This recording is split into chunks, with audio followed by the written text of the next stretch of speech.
Assalamualaikum warahmatullahi wabarakatuh. Waalaikumsalam warahmatullahi wabarakatuh. Bismillahirrahmanirrahim. Alhamdulillahi rabbil alamin. Wassalatu wassalamu ala asyrafil anbiya'i wal mursalin wa ala alihi wa sahbihi rasulillahi ajma'in, amma ba'du. Pertama-tama, puji hanya milik Allah Subhanahu wa ta'ala. Salawat dan salam selalu kita limpahkan, kita curahkan kepada baginda kita Nabi Yuna Muhammad sallallahu alaihi wasallam. Allahumma salli ala sayyidina Muhammad wa ala ali sayyidina Muhammad. Salam dari Ikhlas Studio, ikhlas tanpa batas. Pemirsa Ikhlas Studio dimanapun berada, hari ini kembali lagi kita akan mendengarkan tausiah dari Abuya Hamdan mengenai sifat dan sikap orang bertakwa kepada Allah Subhanahu wa taala. Marilah kita mendengar tausiah yang disampaikan oleh Abuya Hamdan. Waktu dan tempat kami persilahkan. Terima kasih. Assalamualaikum warahmatullahi wabarakatuh. Waalaikumsalam warahmatullahi wabarakatuh. Salam dari Ikhlas Studio, ikhlas tanpa batas. Pemirsa Ikhlas Studio dimanapun berada, pada hari ini kembali kita untuk menyampaikan materi tentang akhlak takwa, yaitu sifat dan sikap orang yang bertakwa. Sebagaimana dari sikap dan sifat akhlak dan pakaian orang-orang mukmin, dan lebih-lebih lagi orang yang bertakwa itu ada diceritakan oleh Allah di dalam Al-Quran. Maksudnya, sesungguhnya orang-orang mukmin itu yang telah percaya dengan Allah dan Rasul-Nya, yang tidak ada padanya dalam keraguan. Dan mereka berjuang menggunakan harta dan diri mereka di jalan Allah, dan mereka itulah orang-orang yang benar. Jadi, orang yang bertakwa itu mesti harus apa? Mesti harus diawali dengan apa? Beriman dengan Allah dan Rasul-Nya, kemudian berjihad di jalan Allah, bi amwalihim wa anfusihim, dengan harta dan dirinya. Nah, apabila dia memiliki itu, maka menjadilah dia menjadi bersikap menjadi orang yang bertakwa, orang yang muttaqin. Kemudian sifat-sifat orang mukmin di dalam ayat yang lain, Allah Subhanahu wa taala berfirman, yang maksudnya apa?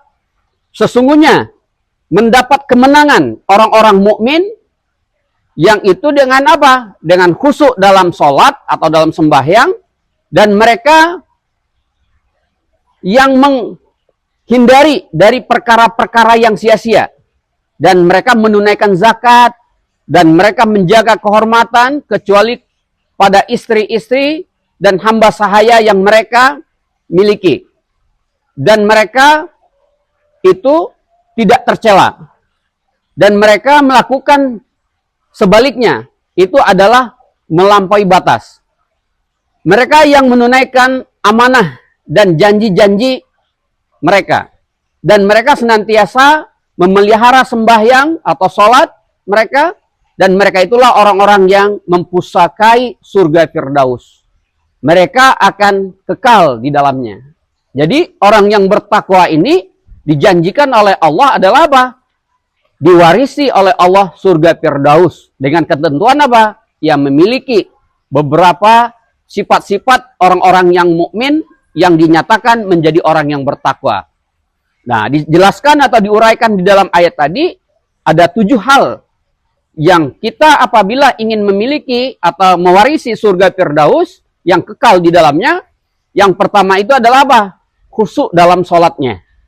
Yang kedua, menghindari dari perkara-perkara yang sia-sia, atau perkara-perkara yang hari ini dikatakan main-main atau bersenda gurau. Yang ketiga adalah apa? Menunaikan zakat. Yang keempat, menjaga kehormatan.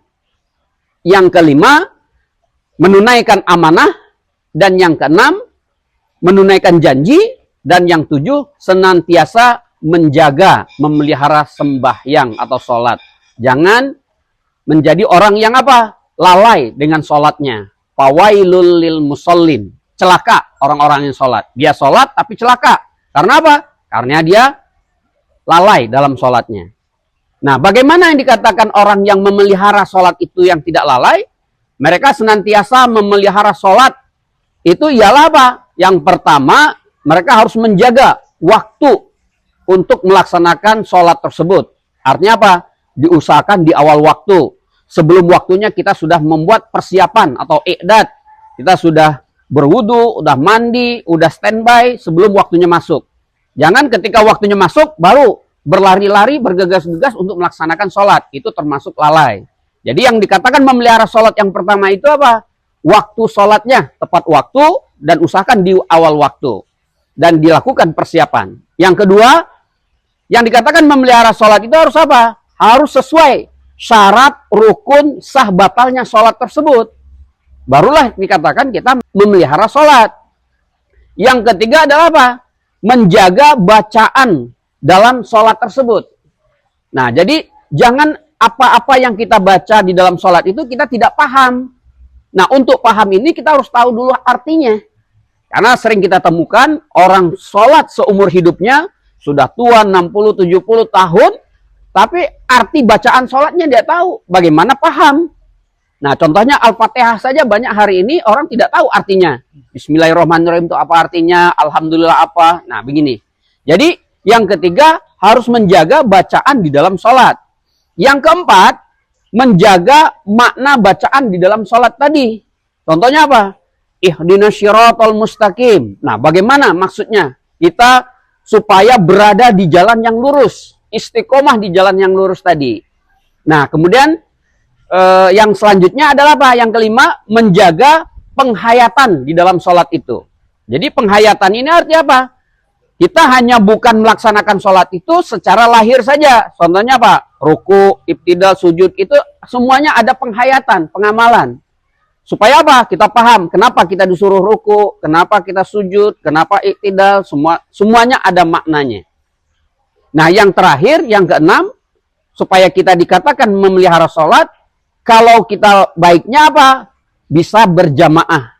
Nah, kalau kita sholat bisa berjamaah, jaga juga syaf dan barisannya, supaya terpelihara sholat kita.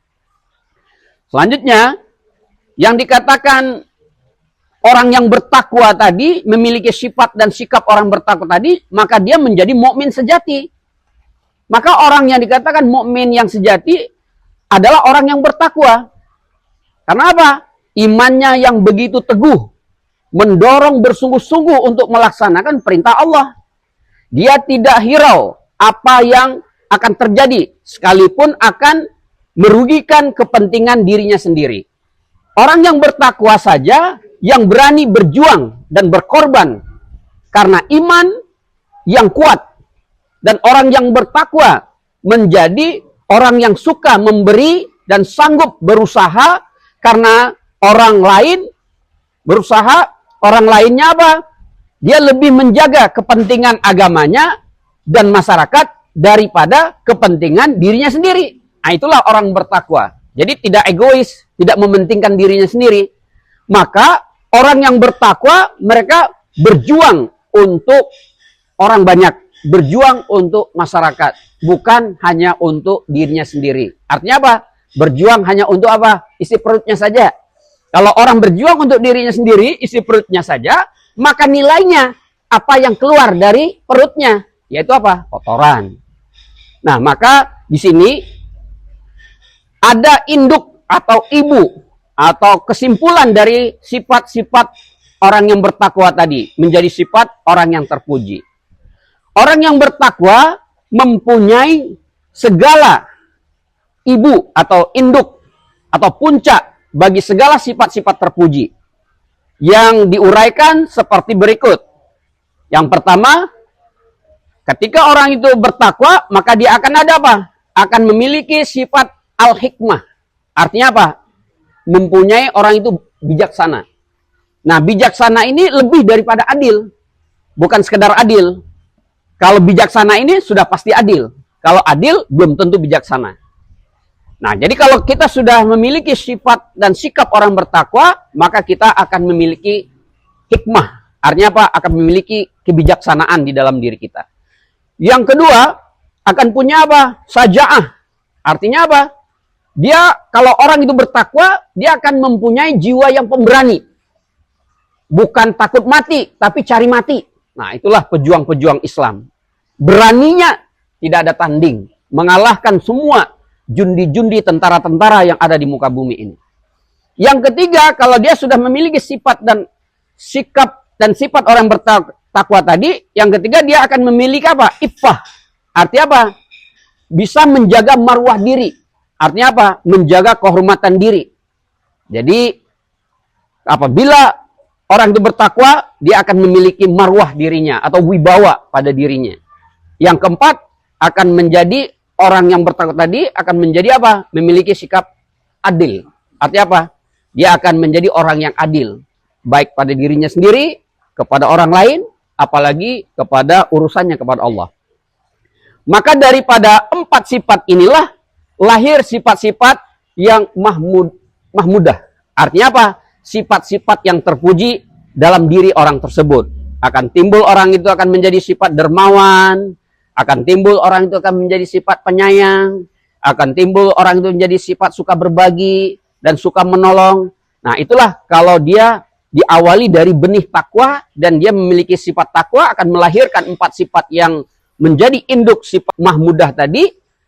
Kalau sifat al-hikmah, saja'ah, ifah dan adil ini belum kita miliki, maka dengan sendirinya sifat-sifat mahmudah yang lain akan sulit dan susah untuk kita miliki.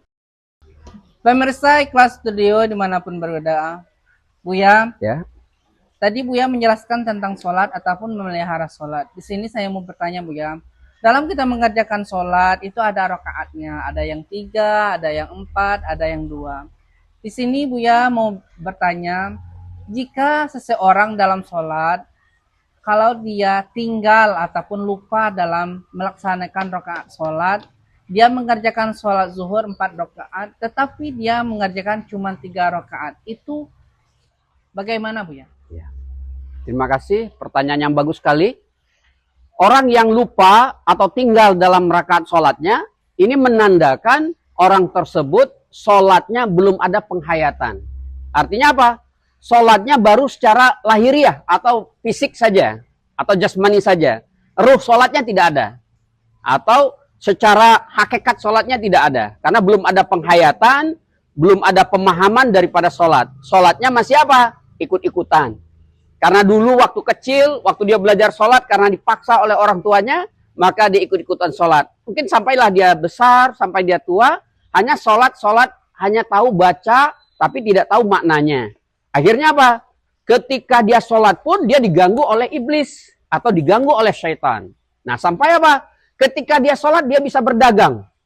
Contohnya apa? Ketika dia ruku, ketika dia sujud masih ingat jualan aku bagaimana, nah bisnis aku bagaimana, kuliah aku bagaimana. Makanya orang-orang yang sholat tidak pada penghayatan masih bisa berniaga. Nah, iblis atau setan sangat suka mengganggu. Maka jadilah dia lupa rakaatnya. Biasanya yang lupa rakaat ini pada sholat-sholat yang 4 rakaat. Kalau 2 rakaat jarang yang lupa. Nah kalau 4 ini kadang lupa. Ini 3 atau 5 ya? Ini sudah 3 atau 5? Ah, jadi ragu. Nah apabila kita ragu lebih baik ulang. Tandanya kita belum khusyuk, belum ada penghayatan. Lebih baik apa? Kita uduk lagi, ta'awuz lagi, berlindung kepada Allah dari godaan syaitan. Itu pasti syaitan menggoda. Nah daripada kita ragu ini berapa jumlahnya, lebih baik kita ulang. Ulang dari mana? Ulang dari uduk. Ulang dari iqamah, nanti baru kita ulang sholatnya, konsentrasi sebentar supaya kita bisa khusyuk. Nah, jadi orang yang sholat tadi tidak khusyuk, sholatnya disebut sholat bangkai. Sholat bangkai artinya apa? Iya, jasadnya aja yang kelihatan, ruhnya sudah nggak ada, tidak ada ruh sholatnya. Maka kalau orang itu ibadahnya, sholatnya seperti bangkai, tidak berguna, tidak sia-sialah. Contohnya apa? Walaupun ada wanita cantik atau artis cantik lah. Arti ini, yang hari ini yang cantik siapa? Belum ada. Oh, ada artis yang namanya, kalau dari Malaysia itu namanya Rahma. Oh, Rahma. Oh iya. Dia kalau artis cantik, kalau sudah tidak ada ruhnya, sudah tidak ada lagi ruh di dalam dirinya itu sudah bukan cantik lagi. Artinya apa? Bangkai namanya. Kalau bangkai namanya tidak ada gunanya. Itulah makanya sholat itu harus dengan penghayatan, harus dengan khusyuk, harus ada ruhnya. Nah, begitu. Baik Buya. Dan juga Buya, di sini pemirsa Ikhlas Studio mungkin banyak yang tidak tahu bagaimana Buya kalau kita sholat sendirian itu mesti pakai iqomah ataupun bagaimana Buya? Ya. Kalau kita sholat sendirian tidak mengapa kita pakai iqomah. Kalaupun kita tidak pakai iqomah itu juga tidak mengapa, tidak membatalkan sholat kita, tapi kurang beradab. Nah, supaya kita beradab dan tidak terkesan sholat kita ini buru-buru atau tergesa-gesa, lebih baiklah kita iqomah. Nah, sambil kita menunggu waktunya azan berkumandang, nah, setelah kita mendengar masuk waktunya, kita iqomah dan kita lakukan sholat. Nah, tetapi itu tidak termasuk dalam rukunnya. Artinya apa? Kalau ada perbedaan pandangan terhadap persoalan ini, apakah kita harus iqomah dulu kalau kita sholat sendiri atau tidak, itu tidak jadi soal. Oh, baik Buya. Terima kasih Buya. Ya. Pemirsa Ikhlas Studio dimanapun berada, cukup sekian. Terima kasih. Assalamualaikum warahmatullahi wabarakatuh.